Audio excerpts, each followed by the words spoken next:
14 იანვარს ქართული თეატრის დღე საქართველოში 165-ჯერ აღინიშნა. როგორია პროფესიული დღის მნიშვნელობა მსახიობებისთვის? ბათუმის დრამატულ თეატრში ხათუნა შაინიძე იმყოფებოდა. 60 წელია უკვე 14 იანვარი მსახიობ მანუჩარ შერვაშიძისთვის პროფესიული დღეა. არაერთ სპექტაკლში წამყვანი და მთავარი როლების შემსრულებელი, ასევე გადაღებულია 30 ფილმში. ამბობს, რომ ცხოვრების უმნიშვნელოვანესი პერიოდი სწორედ ბათუმის დრამატულ თეატრში აქვს გატარებული. პროფესიულ წარმატებას უსურვებს კოლეგებს და სურვილს გამოთქვამს უცხოურთან ერთად უფრო მეტი ქართველი ავტორის ნაწარმოებებზე დადგმული სპექტაკლებით წარსდგეს მაყურებლის წინაშე სამომავლოდ. თეატრში ქართული დრამატურგია უნდა იყოს ჭარბად. ეხლა ჩვენ რეპერტუარი გვაქვს, ამ რეპერტუარში ერთია მარტო ქართული. დანარჩენი კი ბატონო უნდა დაიდგას, რაზეა ლაპარაკი, შექსპირის უნდა დაიდგას, გორკის უნდა დაიდგას. ეს გაკვეთილია არტისტის, მაგრამ აი რაღაცა, ჩემი კლიაშვილი და ჩემი დუმბაძე და ჩემი კაკაბაძე და ჩემი სადაა ეს უნდა გადავყაროთ. ახალგაზრდა დრამატურგებიც არიან ქართველების სხვათა შორის. ქართველი დრამატურგები არის გამორჩეული ხალხი, რომელსაც აქვს შესანიშნავი ნაწარმოებები.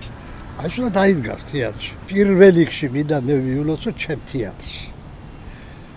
სადაც მე გავიზარდე და სადაც იზრდებიან შესანიშნავი ახალგაზრდა მსახიობები. ჩემ თეატრს უსურვებს სიხარულს, ჯანმრთელობას, ბედნიერებას, ჩემ ბიჭებს და გოგოებს. როლებიც არიან ამ თეატრში მსახიობები, ყველას ყოცნი, ყველას ოჯახს დაულოცავ. ეგენია მომავალი, მაგენისია ყველაფერი, კაცო და ღმერთმა მშვიდობით ატაროს ესენი ყველა. გასულ წელს 6 წარმატებული პრემიერის შემდეგ ასევე წარმატებული აღმოჩნდა გასტროლი გრიბოედოვის თეატრში, სადაც დასი შექსპირის მაკბეტითა და გოგოლის ქორწინებით წარსდგა მაყურებლის წინაშე. არაერთი წარმოდგენით ბათუმის ილია ჭავჭავაძის სახელობის დრამატულ თეატრში კვირის ბოლოს მაყურებელსა და მსახიობებს სწორედ თეატრის სიყვარული აერთიანებდათ. ნაყოფიერ წელს დასის წევრთა დაუღალავი შრომის დამსახურებად მიიჩნევს მსახიობი ავთოქარჩავა. მე მინდა სულითა და გულით მიულოცო საქართველოს ყველა თეატრს დღევანდელი დღე და განსაკუთრებით ჩემს ბათუმის თეატრს. ბათუმს ყოველთვის ყავდა ნიჭიერი მსახიობები და კარგი დასი, როგორც მამაკაცებში, ასევე ქალბატონების სახით. ყოველთვის გამორჩეული იყო თავისი პროფესიონალიზმით და დიდი ოსტატობით. შემიძლია სიამაყით თქვა, რომ კადრი, რომელიც ჩვენთან არსებობს, ერთ-ერთი საუკეთესო დასი გახლავთ მთელ საქართველოში. და ეს იმედია ჩვენი თეატრის მომავლისა, ეს იმედია ჩვენი თეატრის დიდი წარმატებებისა.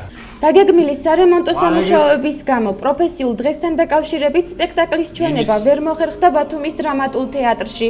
თეატრის რეაბილიტაცია 2 წელიწადში დასრულდება, თუმცა იგივე დასი, იმავე წარმატებით, სხვა ალტერნატიული სცენიდან კვლავ წარსდგება ერთგული მაყურებლის წინაშე. ვერ აღნიშნეთ სპექტაკლი. მოკლედ ეს არ ნიშნავს იმას, რომ ჩვენ ვაჩერებთ მუშაობას. ჩვენ ნოემბერში ჩაეშვა 2 სპექტაკლი, რომელიც გაზაფხულამდე აუცილებლად უნდა გამოვიდეს, ანუ ვითამაშებთ ამ 2 სპექტაკლს, ეს არის ზადა სიხარულიძის მიერ განსახორციელებელი და ასევე დავით მაცხონაშვილის მიერ განსახორციელებელი, რომელიც გაპარს აკეთებს და პარალელურად მცირე სცენა იქნება მელაშვილის 32-ში, რომელიც თეატრის ბალანსზე იქნება, ეს ხო ჩვენი ყოფილი სადურგლო და შესაბამისად იმ 2 წლის განმავლობაში, როცა დიდი სცენა იქნება გაჩერებული, ჩვენ აი ამ მცირე სცენაზე ვითამაშებთ მომდევნო სპექტაკლებს, აი ამ 2 წლის განმავლობაში. მე მიულოცავ ყველა ქართული თეატრის მოყვარულს, მაყურებელს, მსახიობებს, რეჟისორებს და უსურვებ შემოქმედებით წარმატებას. ქართული თეატრის დღე 14 იანვარი საქართველოში 1850 წლიდან აღინიშნება. ამ დღეს თეატრის წარმომადგენლები ყოველწლიურად საქართველოს სხვადასხვა კუთხეში იკრიბებიან. პროფესიულ დღესთან დაკავშირებით ღონისძიებას ამჯერად ახალციხე მომასპინძლა.